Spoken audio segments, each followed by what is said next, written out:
SNL just released photos, real ones, and for the first time, they quietly tied Meghan Markle to her yacht-era past with Prince Andrew. The moment it slipped out on Weekend Update, it wasn't accidental. The writers knew exactly what they were doing, because when Colin Jost jokes about images the public hasn't seen yet, that's not just humor, that's a signal. The message was obvious. These weren't the old fake shots, not the mislabeled ones that have been floating around for years. These were described as new images, supposedly circling behind closed doors, linking Meghan directly to Prince Andrew's yacht circle, long before Harry, before royal titles, before the carefully crafted rebrand. And according to sources, the reaction was instant.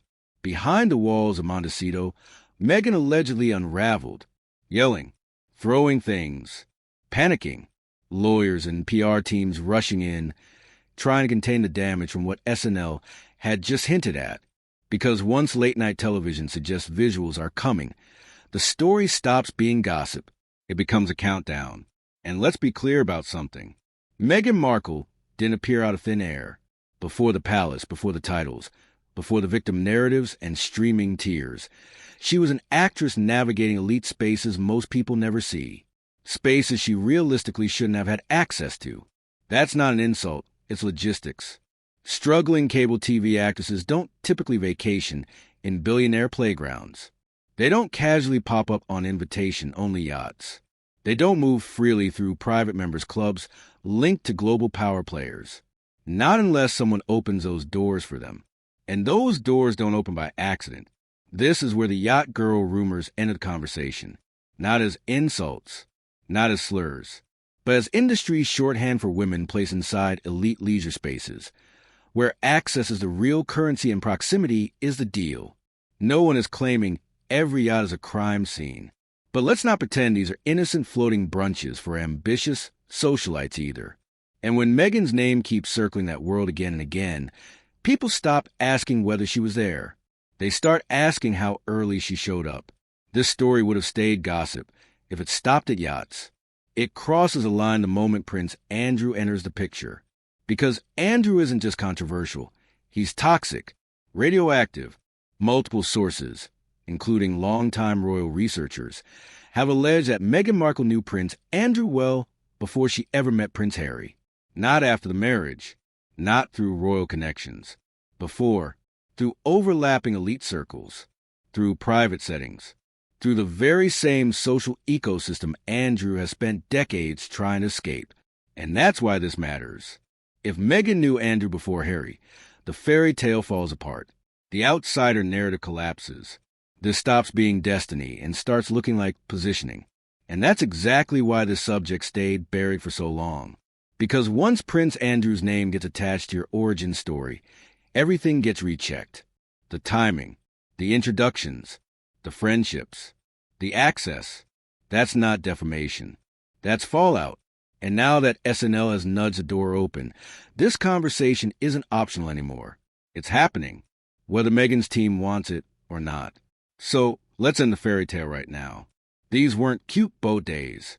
They weren't influencer retreats. They weren't harmless girls' trips chasing sunsets. Elite yacht culture is a sealed world, and anyone pretending otherwise is lying to themselves. Invitations aren't casual. Guest lists are tightly controlled. Powerful men arrive knowing exactly why they're there.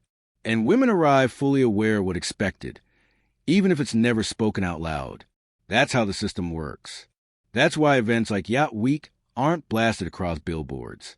They're whispered about, passed hand to hand, kept quiet on purpose, built so whatever happens out at sea never makes it back to shore. So when Meghan Markle's name keeps getting tied to that world, people aren't being cruel for asking questions. They're being logical. Because you don't just stumble into those environments by accident. You're invited, you're vouched for, and someone with real power signs off on you being there. That isn't gossip. That's how access works. Now let's talk about the place where all of these worlds quietly intersect. Soho House. Not just a restaurant. Not just a hotel.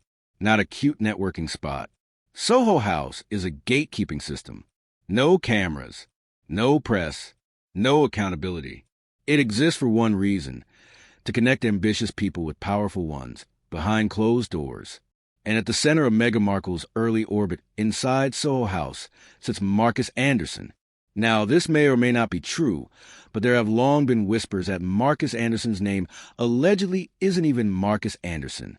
How accurate that is, no one can say for sure. But back to the point. Marcus Anderson wasn't a casual friend. He wasn't a tag-along. He was a global membership director, the literal human key deciding who gets access and who doesn't.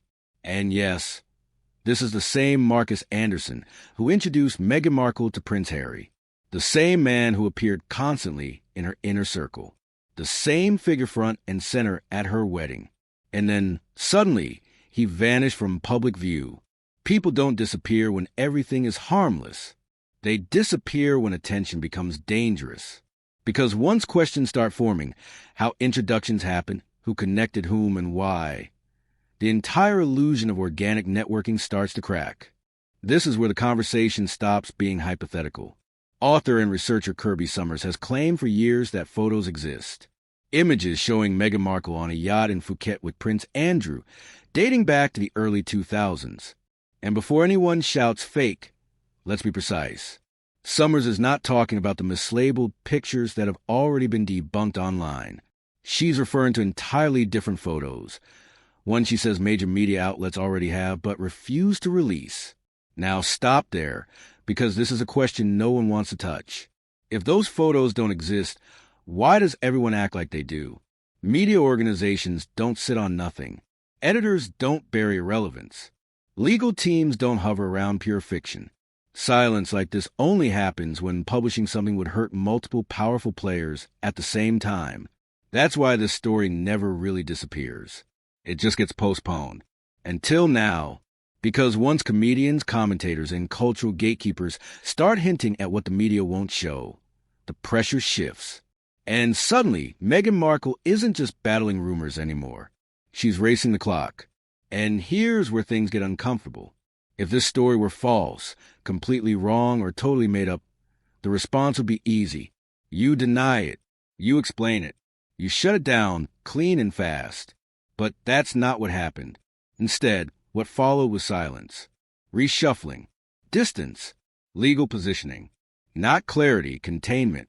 There was no clean denial of knowing Prince Andrew early, no clear timeline explaining elite access, no explanation for how a mid-level actress was moving through circles usually reserved for billionaires and royalty.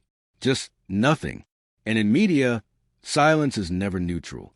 Silence is a tactic. It's the same playbook used when answering would cause more damage than avoiding the question altogether. And the longer that silence stretches on, the louder the question gets. Now let's talk about the person this story quietly affects the most, Prince Harry. Because the moment you introduce the possibility, even allegedly, that Meghan Markle knew Prince Andrew before she ever met Harry, the optics shift forever. Suddenly, Harry isn't the prince who rescued someone from obscurity. He becomes the last person in the room to understand what room he walked into. And that's brutal. Because if Andrew was already part of her orbit, if elite networking came before romance, then Harry didn't uncover a hidden gem. He was the end point of a long, carefully navigated path. That doesn't mean love isn't real, but it does mean innocence disappears. And once the public starts viewing a royal marriage through the lens of strategy instead of destiny, there's no reset button. The question people keep asking is, why didn't this explode years ago? Here's why. Stories like this don't surface when they're most dangerous. She'd been married to Harry for a year. She'd been cemented fact. They surface when they're useful. And when you pulling at this thread, the entire story unravels. And trust me, by the end it went public, it got altered. And we're not talking about as if her own name was somehow an error that needed fixing. As if being called establishes your legal relationship to that child. It's how parental rights works. Think about what a title actually represents. Succession to the throne is determined by bloodline. It's not determined by titles or positions. It's evidence of your legitimate place in the royal family. So when the maternal from royal duties, right when tensions with the palace were escalating, right when they were includes the mother's full name on these documents, forcing the change, they're basically confirming Meghan did this on her own, which raises you to discuss this more openly. Reputations don't Legal collapse this controversy because of one summer. accusation. and that analysts are examining the precedent, or rather, the complaining about how the palace treated her, how they didn't support her, how they didn't protect her from media. Published his certificate right after birth. People are looking now. Royal commentators are star scrutiny. But when you look at her actual behavior, when you see what she did with Archie's birth certificate, a different picture emerges. This isn't speculation or tabloid gossip. These are document remains. She might have thought it looked more royal, more formal. Okay, when a baby is born, there's a legal process that's been standard for generations. Again, those two names completely removed. What remained? Just her royal birth. And here's what makes this even more suspicious. In the UK, discussed more than once, what happens to that birth certificate? Only Her Royal Highness different light. Let's start with what should have been straightforward. In the youth certificate, really about protocol, why didn't it